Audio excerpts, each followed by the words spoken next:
first thing I want to touch on is a few common errors I see when you're doing a TRX push-up. Alright? Things you want to try and avoid or correct to make sure you got proper form and you're getting the most out of your exercise. First one I like to see is the head drop. Alright? So you start doing the push-up and you like to poke the head forward. Right? We want to try and get away from that. We want to try and maintain neutral spine. So something I like to think about when I do the TRX push-up is holding a tennis ball under my chin. Right? So it's not just dipping down and grabbing, but I'm trying to hold and push back. Maintain that neutral spine as I come into that push, but not let my head drop. Okay?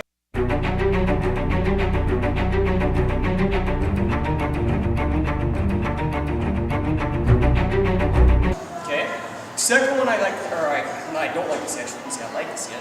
I see it and I don't like to see it. So is shoulder position. Alright, a lot of times I see people, especially beginners, getting into the TRX and trying to figure things out, is the shoulders up by the ears. We want to try to avoid this, right? We want to try to keep those shoulders depressed or down. I like to say, you try to bring those shoulders to your back pockets and hold them there.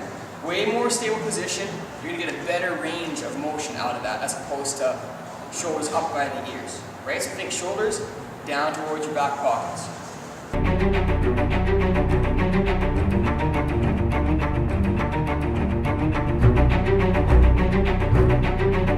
Okay, and third thing I want to hit on here is hips. There's two things I see.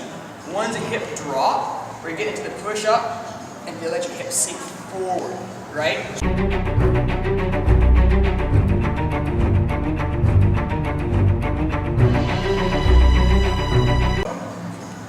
Here, right? You go down to the push-up and let that hip drop.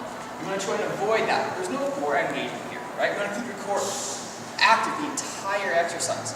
So, what you want to do is think more of a hollow body position. A little bit of a pike, get your butt back a little bit, tuck your hips forward, squeeze your butt. From there, you keep your core engaged, keep a nice neutral spine as you go through the push-up. Now, the second part of this is actually the reverse of the hip drop. I see a lot of this. You go to the push-up and you just fold from the hips. Right? We want to try to avoid that as well, because one, that's not a push-up.